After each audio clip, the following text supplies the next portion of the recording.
everyone. So full disclosure, this is being recorded in a safe manner.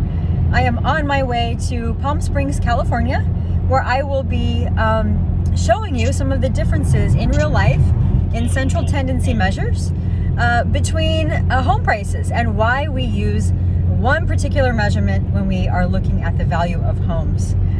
So stay tuned. In the next couple of hours, I will take you on a tour and we will take a look at why we use one particular statistical measure over another. Okay, so we have arrived in beautiful Palm Springs, California, and this is Movie Colony East. Fun fact, back in the old days when movie stars would buy homes in Hollywood, these were the free homes that were given in 1920s, 1930s, and 1940s to them as nice little bonuses for buying a home. So now these homes are actually quite eclectic. Some of them are vacation rentals. Some of them are very tiny bungalows, like the one in the corner that I just left. And some of them are quite elaborate, many thousands of square feet, and have been completely remodeled with an amazing view of the mountains. So let me actually it won't allow me to flip the camera around. So I'll just continue to talk and show you what I'm referring to here.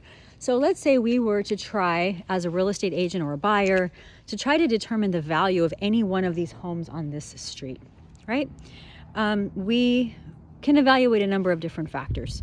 One of them would be the obvious prior sales or comps, right? We refer to them as comps.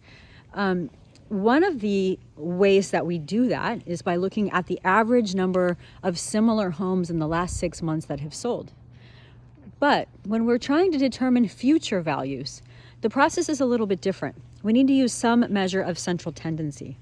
And in this particular case, if we were to just use mean and add up the value of each one of these homes and divide it by the number on the block, let's say there's 15 of them or so, and they range in price from $2 million down to $250,000.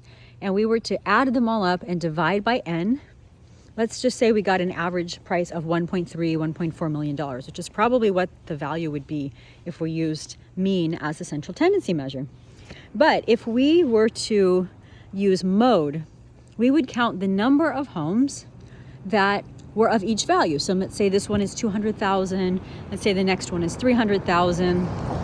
Sorry, a little car noise. Say the next one's 400,000. That one's $1 million. This one's $1 million too. And we would try to find the numbers that repeat most often. Let's say this home and this home were each selling for 1.2 million.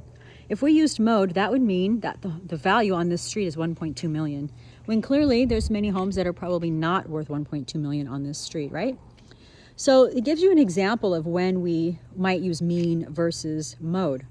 So our alternative option is median, and that's when we find the middle point. So it allows us to remove the outliers. Let's say this gentleman here improved his home and it is worth $2 million. Let's say this gentleman over here or gal did not improve her home and it's worth $200,000. And so we were to go point by point and document each one of these on a line and put them in order from lowest to highest. If we cut that right in the middle and we found the middle point, that would be called the median. And that is the reason that we use median home price when we're referring to the price or value of homes.